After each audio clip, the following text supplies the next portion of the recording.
ಸಂಘದ ತೀರ್ಮಾನಕ್ಕೆ ನೇಪಥ್ಯದ ಕಾರ್ಯಾಲಯ ಇದು ನಮ್ಮ ವಿಜಯಿ ಕಾರ್ಯಾಲಯ. ವಿಜಯಿ ಕಾರ್ಯಾಲಯ ವಿಜಯಿ ಕಾರ್ಯಾಲಯ.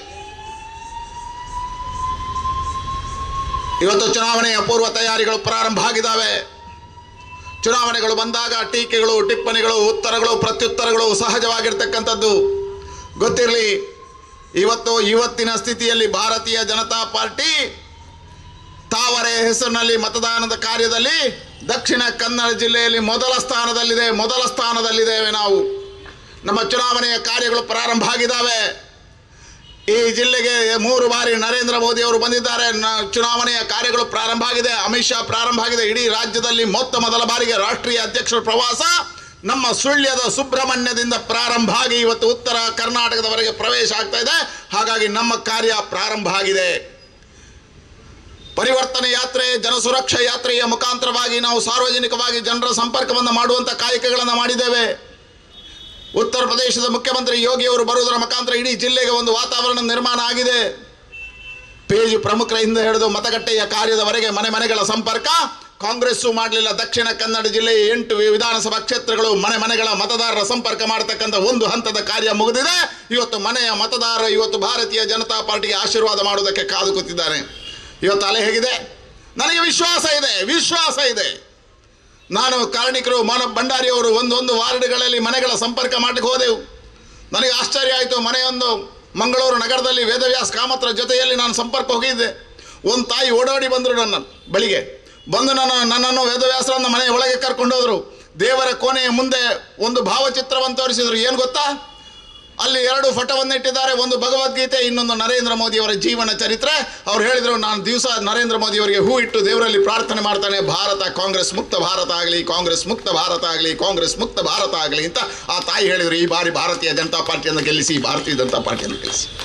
ಹಾಗಾಗಿ ಇವತ್ತು ವಾತಾವರಣದಲ್ಲಿ ಮನೆಗಳಲ್ಲಿ ಹೃದಯಗಳಲ್ಲಿ ಭಾರತೀಯ ಜನತಾ ಪಾರ್ಟಿಗೆ ಮತ ಹಾಕಬೇಕು ಅಂತ ಹೇಳ್ತಕ್ಕಂಥ ತೀರ್ಮಾನಗಳಿದ್ದಾವೆ. 8 ಕ್ಷೇತ್ರದಲ್ಲಿ 5 ಕ್ಷೇತ್ರಗಳ ಅಭ್ಯರ್ಥಿ ಆಯ್ಕೆ ಆಗಿದೆ. 3 ಕ್ಷೇತ್ರಗಳ ಅಭ್ಯರ್ಥಿ ಆಯ್ಕೆಯನ್ನು ಇವತ್ತು ಅಮಿತ್ ಶಾ ಅವರು ಘೋಷಣೆ ಮಾಡ್ತಾರೆ. ಇವತ್ತು ಸಂಜೆ ನಮ್ಮ ಯಾವ ಕಾರ್ಯಕರ್ತರಿಗೂ ಗೊಂದಲ ಇಲ್ಲ. ಯಾಕೆ ಗೊಂದಲ ಇಲ್ಲ? ಅವನ ಹೃದಯದಲ್ಲಿ ತಾವರೆ ಹೆಸರಿನಲ್ಲಿ ಮತದಾನವನ್ನು ಕೇಳುವಂಥ ಪ್ರಕ್ರಿಯೆಗಳು ಪ್ರಾರಂಭ ಆಗಿದ್ದಾವೆ. ಇವತ್ತು ಗೊಂದಲ ಯಾರಲ್ಲಿದೆ? ವಾಟ್ಸಪ್ಪಲ್ಲಿ ಇರ್ತಕ್ಕಂಥವರಲ್ಲಿ ಚುನಾವಣೆಯ ಕಾರ್ಯದ ರಣರಂಗಕ್ಕೆ ಇಳಿಯದೆ ಮನೆಯ ಒಳಗೆ ಕೂತು ವಾಟ್ಸಪ್ನ ಮುಖಾಂತರ ಚುನಾವಣೆಯನ್ನು ಮಾಡತಕ್ಕಂಥವರಿಗೆ ತಪ್ಪು ಕಲ್ಪನೆಗಳಿದ್ದಾವೆ. ಯಾರು ಫೇಸ್ಬುಕ್ನಲ್ಲಿ ಚುನಾವಣೆಯ ರಂಗಭೂಮಿಯನ್ನು ಅನುಭವಿಸ್ತಾನ ಅವನ ಮನಸ್ಸಿನಲ್ಲಿ ಗೊಂದಲ ಇದೆ. ಯಾರು ಮನೆಗಳಲ್ಲಿ ಹೋಗಿ ಸವಾಲಾಗಿ ಸೈನಿಕರಾಗಿ ವೀರಭೂಮಿಯಲ್ಲಿ ಇಳಿತಾನ ಅಂತಹ ಯಾವುದೇ ಕಾರ್ಯಕರ್ತನ ಮನಸ್ಸಿನಲ್ಲಿ ಗೊಂದಲಗಳಿಲ್ಲ. ಅವ ನಿಶ್ಚಯ ಮಾಡಿದ್ದಾನೆ, ನಾನು ತಾವರೆಯನ್ನು ಗೆಲ್ಲಿಸ್ತೇನೆ, ತಾವರೆಗೋಸ್ಕರ ಕೆಲಸವನ್ನು ಮಾಡ್ತೇನೆ, ಭಾರತೀಯ ಜನತಾ ಪಾರ್ಟಿಯ ಕಟ್ಟೆಯನ್ನು ಕಟ್ತೇನೆ. ಹಾಗಾಗಿ ಗೊಂದಲಗಳಿಲ್ಲ. ಇವತ್ತು ದಕ್ಷಿಣ ಕನ್ನಡ ಜಿಲ್ಲೆಯಲ್ಲಿ ನಾವು ಹಿಂದುತ್ವದ ಆಧಾರದಲ್ಲಿ ಚುನಾವಣೆಯನ್ನು ಎದುರಿಸೋರು. ಕಳೆದ 16 ವರ್ಷಗಳಿಂದ ನಾವು ವಿಚಾರಧಾರೆ ಆಧಾರದಲ್ಲಿ ಕಾರ್ಯವನ್ನು ಮಾಡಿದವರು. ದಕ್ಷಿಣ ಕನ್ನಡ ಜಿಲ್ಲೆ ಭಾರತೀಯ ಜನತಾ ಪಾರ್ಟಿಯ ಸಂಘಟನಾತ್ಮಕವಾಗಿರ್ತಕ್ಕಂಥ ನೆಲೆ. ಸಂಘಟನಾತ್ಮಕ ಕಾರ್ಯದಲ್ಲಿ ನಮ್ಮ ಗೆಲುವು ಹೊರತು ವ್ಯಕ್ತಿಯ ಆಧಾರದಲ್ಲಿ ನಾವು ಚುನಾವಣೆಯನ್ನು ಎದುರಿಸೋದಿಲ್ಲ. ಸಂಘಟನೆಯ ಆಧಾರದಲ್ಲಿ ಭಾರತೀಯ ಜನತಾ ಪಾರ್ಟಿಯನ್ನು ಗೆಲ್ಲಿಸ್ತೇವೆ. ನಾವು ಹಿಂದೂ ವಿಚಾರಧಾರೆ, ಕಳೆದ 5 ವರ್ಷದಲ್ಲಿ ಆಗಿರ್ತಕ್ಕಂಥ ಹಿಂದೂ ಅಪಮಾನಗಳು, ಹಿಂದೂ ಸಮಾಜವನ್ನು ಒಡೆದಾಳಿರುವಂಥ ನೀತಿ, ಪ್ರಶಾಂತ್ ಪೂಜಾರಿ ಅಂತ ಒಬ್ಬ ಕಾರ್ಯಕರ್ತ, ಶರತ್ ಮಡಿವಾಳನಂತ ಸಂಘದ ಕಾರ್ಯಕರ್ತ, ದೀಪಕ್ ರಾವ್ನಂತ ಸಮಾಜ ಸೇವೆಯ ಚಿಂತನೆ ಇರತಕ್ಕಂಥ ಕಾರ್ಯಕರ್ತ, ರಾಜು ಮಗವೀರನಂತಹ ಒಬ್ಬ ಯುವ ಕಾರ್ಯಕರ್ತನನ್ನು ಕಳ್ಕೊಂಡಿರ್ತಕ್ಕಂಥ ಈ ಹಿಂದೂ ಸಮಾಜ ಇವತ್ತು ಸಿದ್ದರಾಮಯ್ಯರಿಗೆ ಉತ್ತರವನ್ನು ಕೊಡುವುದಕ್ಕೆ ಸಿದ್ಧ ಆಗಿದೆ. ಹಾಗಾಗಿ ವಿಚಾರಧಾರೆಯ ಆಧಾರದಲ್ಲಿ ಚುನಾವಣೆಯನ್ನು ಸವಾಲಾಗಿ ಸ್ವೀಕಾರ ಮಾಡೋದಕ್ಕೆ ಸಿದ್ಧರಿದ್ದೇವೆ. ಹಾಗಾಗಿ ಇವತ್ತು ನಮಗೆ ಆಶಯಗಳಿದೆ. ಭಾರತೀಯ ಜನತಾ ಪಾರ್ಟಿಯಲ್ಲಿ ಇವತ್ತು ಸುಂದರ್ ರಾಯರಂಥ, ರುಕ್ಮಾ ಪೂಜಾರಿ ಅಂತ ಹಿರಿಯರ ಆಶೀರ್ವಾದವನ್ನು ಪಡೆದು ನಾವು ಚುನಾವಣೆಯ ಕಣಕ್ಕಿಳಿತಾ ಇದ್ದೇವೆ. ಅಂತಹ ಹಿರಿಯರ ಮಾರ್ಗದರ್ಶನದಲ್ಲಿ, ಅಂತಹ ಹಿರಿಯರ ಆಶೀರ್ವಾದದಲ್ಲಿ ಇವತ್ತು ನಮಗೆ 8ಕ್ಕೆ 8 ವಿಧಾನಸಭಾ ಕ್ಷೇತ್ರಗಳಲ್ಲಿ ಸಮರ್ಥವಾಗಿರ್ತಕ್ಕಂಥ ಅಭ್ಯರ್ಥಿಗಳನ್ನು ನಿಲ್ಲಿಸ್ತೇವೆ. ನಾವು ಜಾತಿಯ ಹೆಸರಿನಲ್ಲಿ ಓಟನ್ನು ಕೇಳುವುದಿಲ್ಲ. ನಾವು ಜಾತಿಯ ಹೆಸರಿನಲ್ಲಿ ಹೊಡೆದಾಳುವ ಕೆಲಸ ಕಾರ್ಯಗಳನ್ನು ಮಾಡೋದಿಲ್ಲ. ನಾವು ಜಾತಿಯ ಹೆಸರಿನಲ್ಲಿ ಅಭ್ಯರ್ಥಿಗಳ ಆಯ್ಕೆಯನ್ನು ಮಾಡೋದಿಲ್ಲ.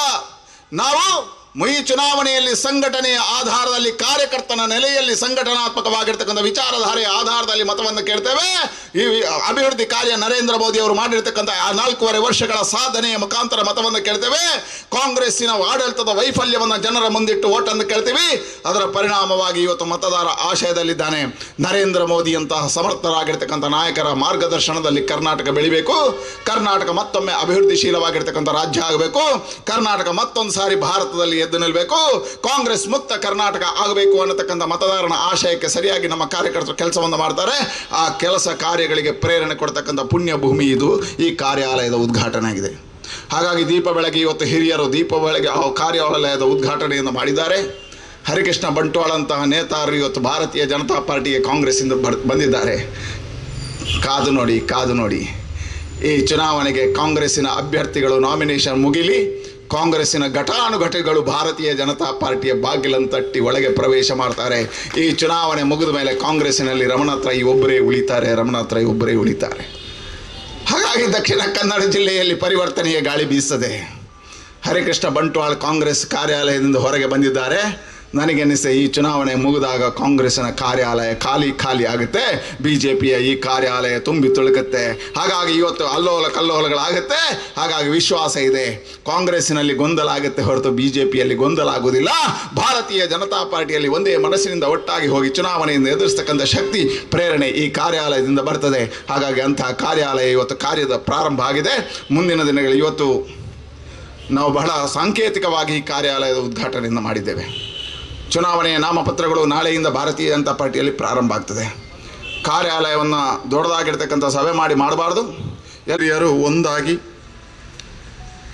ಕೈಗೆ ಕೈಯನ್ನು ಜೋಡಿಸಿ ದೀಪವನ್ನು ಬೆಳಗುವ ಕಾರ್ಯವನ್ನು ಮಾಡಿದ್ದಾರೆ. ಅವರ ಮನಸ್ಸಿನ ಆಶಯ ಏನು ಕೇಳಿದರೆ, ಈ ಬೆಳಗಿರ್ತಕ್ಕಂಥ ದೀಪ ಕರ್ನಾಟಕದ ಕತ್ತಲೆಯನ್ನು ಹೊಡೆದೋಡಿಸಲಿ, ಕರ್ನಾಟಕದ ಬೆಳಕಿನ ಪ್ರಕರಣವಾಗಿರ್ತಕ್ಕಂಥ ಕಿರಣ ಅರಳಿ ಅನ್ನುವ ಆಶಯದೊಂದಿಗೆ ಈ ದೀಪವನ್ನು ಬೆಳಗಿದ್ದಾರೆ. 2004ರಲ್ಲಿ 2 ಚುನಾವಣೆಗಳು ಒಟ್ಟಾಗಿ ಬಂದಿತ್ತು. ನಾನು ನೆನಪಿಗೋಸ್ಕರ ಹೇಳ್ತಾ ಇದ್ದೆ. ಲೋಕಸಭಾ ಚುನಾವಣೆ ಮತ್ತು ವಿಧಾನಸಭೆಯ ಚುನಾವಣೆಗಳು ಒಟ್ಟಾಗಿ ಬಂದಿತ್ತು.